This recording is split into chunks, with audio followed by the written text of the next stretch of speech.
bumped it to the top so you can find it easily. All right. And then we'll just go from there. Sounds good. All right. Let's see. All right. Our ugly mugs are on YouTube now, man. So.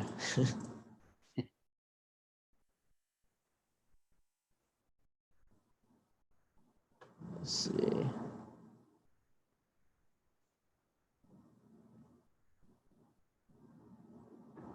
All right. Like I said, everybody just hang tight. One more second. We'll get started. There's not as many people in here yet as I thought there would be.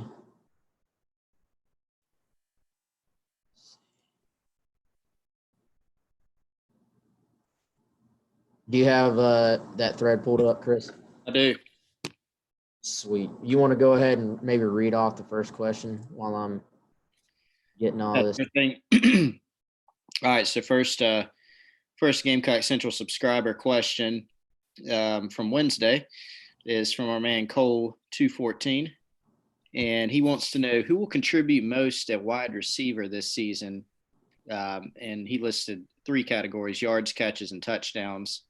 Dakereon Joyner, Josh Van, or Trey Smith, or Xavier Legette. Cole has a part 2 that's unrelated to that question as well. So Joyner, Van, Smith, or Legette, who will contribute most at receiver this season in terms of yards, catches, and touchdowns? It's an interesting question. I think,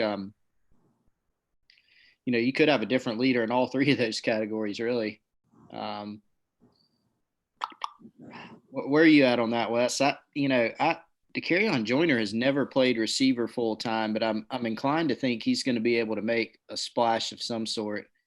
Xavier Legette's a guy I'm really high on as well. Ortre, had a really nice freshman season. He had 30 catches as a freshman. I think 4 touchdowns. That'd be a solid year. That's good enough sometimes to get you 3rd, 4th on the team. Josh Van, has promise. Where are you at on this? I'm going to think it over for a minute.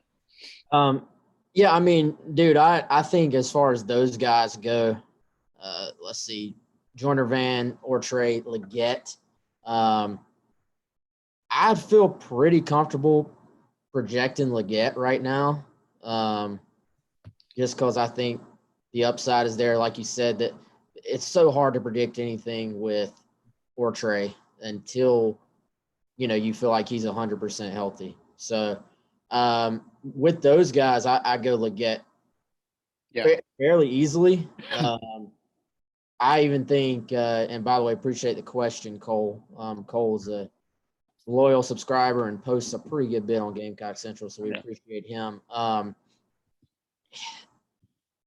You know what? I think the better question, honestly, I put Legette in like a category of his own, mainly because they need him to be great. If he's not at least good, I think they're going to be in trouble at receiver. But I would almost say Legette by himself, and then I would pose the question to you, Chris, who has the better year, Dakereon Joyner, Josh Van, or Ortre Smith? Because to me, you know what you're going to get from Shi Smith. I think Legette can be a good player for him. Mike Bobo talked very highly of him. The question becomes, can they find that third guy who can, really consistently give them what they need at wide receiver? Yeah.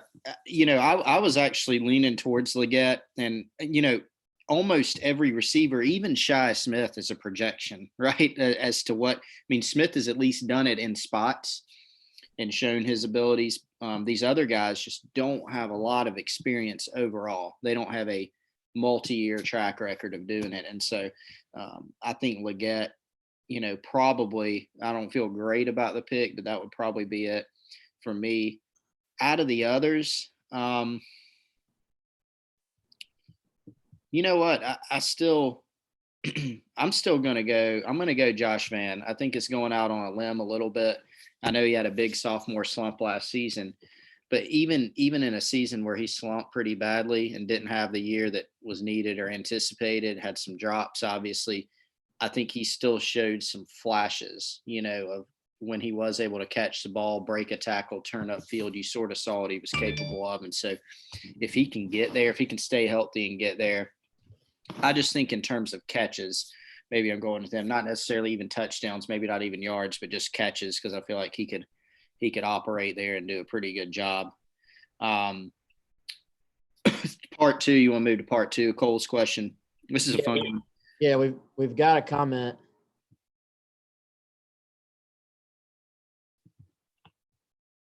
You got a comment, you said?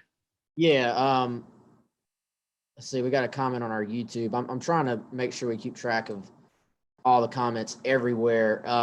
From Craig Godwin, he says Dakerryon has been injured. I don't really know how fast he is.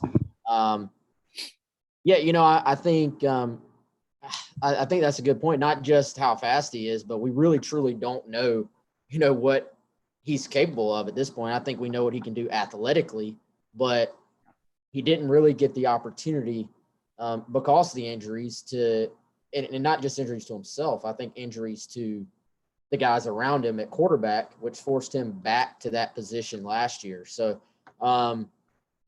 we don't know what he can do with a full offseason, a full workout year, like a preseason, just going through all the little intricacies or learning all the intricacies that you have to have at wide receiver. So I think, right now for me, Dakerryon he's a wild card.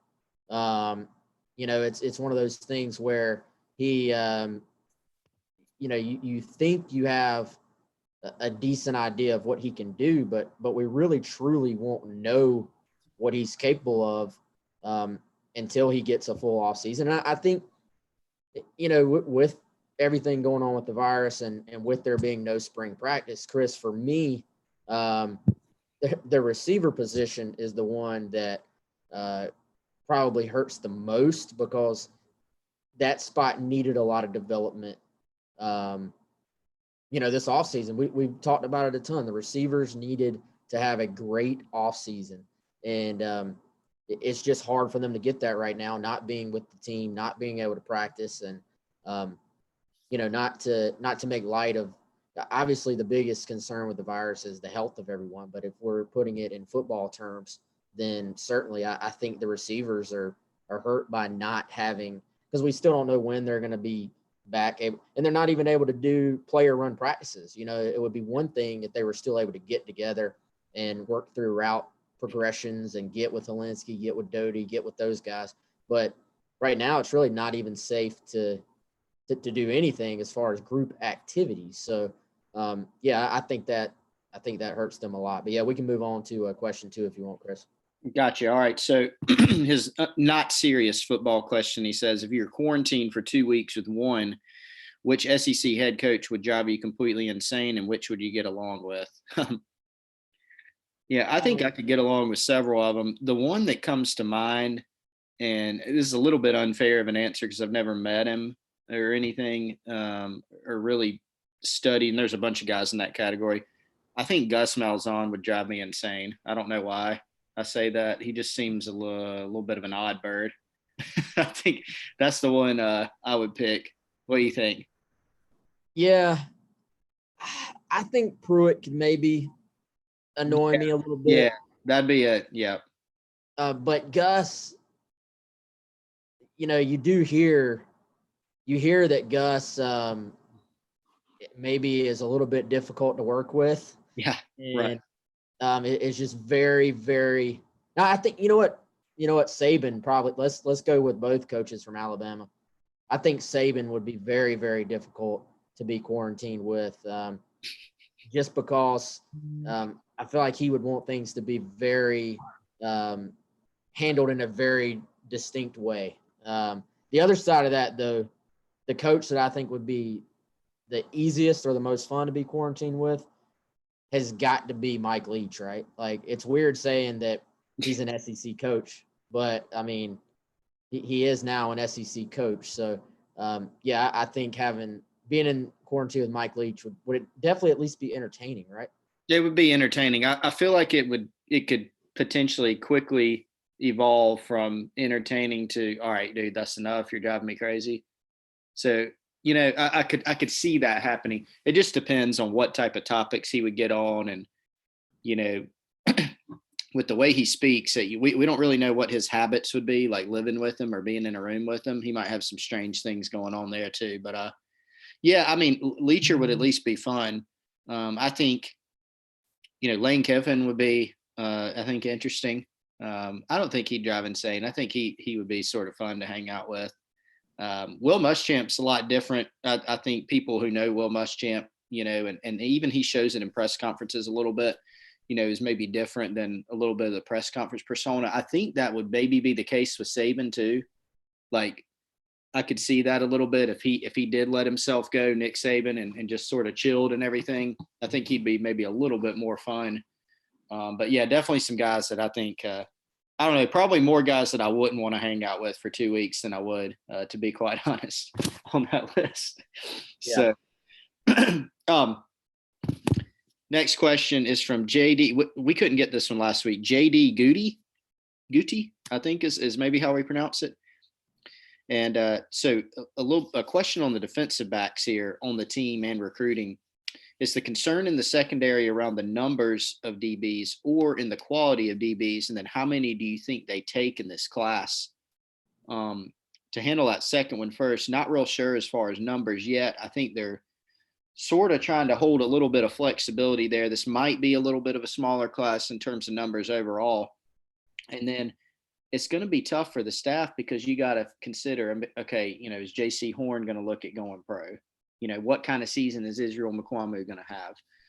I think those are all things you have to consider in just trying to deal with your roster. But looking at the roster as a whole, from what we've heard, and I think, Wes, you probably back me up on this, I think the staff is progressively, or at least during the part of spring they were able to have, felt pretty good about corner. With JC Horn, Israel McQuamu, he can obviously stay at corner. He could move to safety. They felt good about how Cam Smith and Johnny Dixon were progressing. So I think the biggest concern is probably just in safety. And to answer the question, it would probably be with number and quality. Just, you got a couple guys in Jamie Robinson who could play nickel or safety. You got RJ Roderick, Jalen Dickerson, sort of the wild card. But it seems more just about finding that right combo and not having a ton of depth at safety. Definitely. All right, let's and I agree. I don't really think that corner is like that massive concern right now at all. I mean, yeah, I don't know if you feel great completely about it, but I think you feel good and potentially great about it as things sort of progress with the young players. All right, let's hit a question that we got actually in Zoom, since we do have a few people who have joined us. Josh said, and I'll let you answer first, Chris. Josh says, "Hey, what sporting event, season, etc. are you most disappointed to see canceled?" I want to say women's basketball, due to, I believe it would have resulted in a championship, but losing an entire season of baseball is tough as well. The Masters being in October might not be so bad. Josh is a JBSQ on our message board. So I'll let you take that first, Chris. What are you most disappointed that South Carolina, or I guess it doesn't have to be a South Carolina sport, obviously, just in any sport, what are you most disappointed about? I think, and this is sort of taking a partial, obviously college baseball is next, pro baseball, we'll see, what happens with that ultimately. I think the NCAA tournament was tough for me. I mean, I love March Madness. So whether you want to count men's or women's or take your pick, in general, and that's not really South Carolina specific. I was very disappointed about March Madness just because it's the time of year we should be watching it and seeing what happens. Secondarily, I'm struggling with no soccer right now. I know probably most people groan at that, but I like to see some soccer. I'm a soccer guy. So disappointed in that right now. And obviously spring practice. I mean, football is not canceled at this point, but, sort of stinks not having spring practice. So. Yeah, I miss it all right now, man. Honestly, yeah. I would give anything for like a midweek baseball game or something. Yeah, exactly. It's like if I'm with you. I think I would go men's basketball, just personally not having the tournament. It kind of hit me when opening day didn't happen for Major League Baseball. It hit me a little bit, and Lou's holding up his VHS tape. Oh, nice. Let's see. Can I pull The up? CarQuest Bowl. Oh wow, that's going in the vault. Better convert that to DVD if you not haven't already, so that it doesn't get memory hold on you. What else you got over there, Lou? I mean, do you have you got anything else to show here? I'm gonna unmute you. We're gonna put you on the spot. I have my 1986 New York Mets, World Series DVD collection. Other than that, I'm just using everything that we have available on YouTube. Yeah, and the thing that I was so surprised about is that most of the NCAA basketball games for South Carolina are not available on YouTube. I assumed that they were all on there. I had them all on my DVR, but I canceled DirecTV, and so I lost all of those. I think one game's on there, or I found one game. Somebody posted on the board. The Duke game, I think, Chris, is on. Somebody posted on our board on like Google Drives or something. But most of the games aren't on there, which was kind of surprising to me. I actually kind of had hoped to find them from somebody that I could sort of upload them. But all right, let's hit Lou's chat question here, Chris. And this was something I think we were going to get to anyway. But if you had to handicap it, what percentage chance do you give that NCAA football won't be played this year? Chris, I thought that Kurt Herbstreit's comments. Did you see those, by the way, Chris? I sure did. A little bit premature for me to sort of say that, and I don't even remember exactly how he said it, but that he'd be surprised. Yeah. If we have football. I mean, I get it. I think that's something in the back of our minds that we have to consider is an actual possibility. But dude, it's March 27th. I think this is a cop-out answer, but I think it depends completely on the, you hear about the curve all the time. I think it depends completely on the curve of the virus. And I think it depends completely on, do we have relapses of it spreading? I think whether the curve is steep or it's flattened, I think most all of the projections have it sort of being on the downside, by middle summer, I think, even at the latest. But I think the issue is how much is daily life still changed, even when this is, quote, over. Like what other are we sort of back to daily life? But is one question. But then the other question is, are we to the point where we can put 80,000 people into the stands? Now I will say, even if you have to have football at the beginning without fans,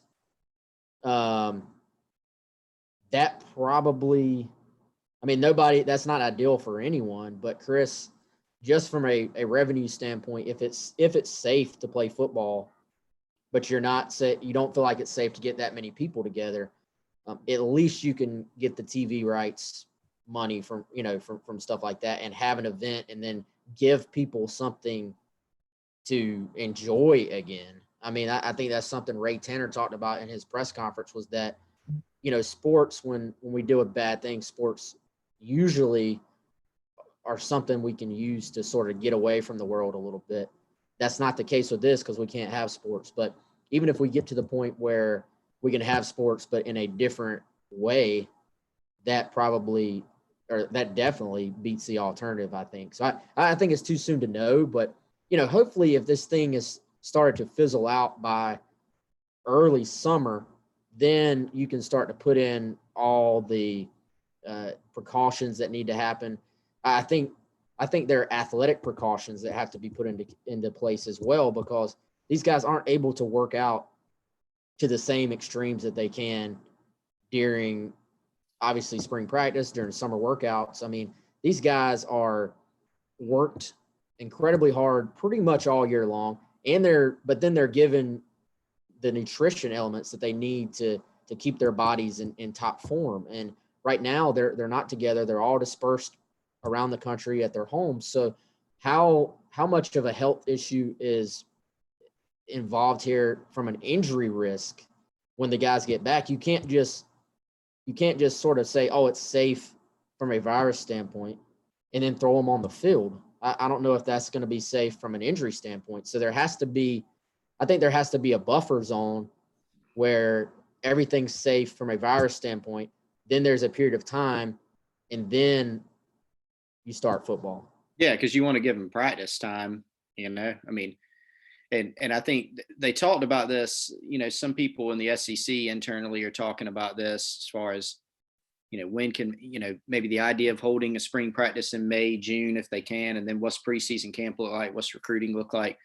I think it's completely fine to say we don't know what's going to happen. I mean, we've got in Red Fox 1 in our Insiders Forum thread asked the same thing as far as, realistic chances that we don't have a football season. And just to loop that in with the, VOGTNE asks, how do you think the delays stemming from COVID-19 will affect the outlook of the football team, like less camp? I think we can loop all those together in this.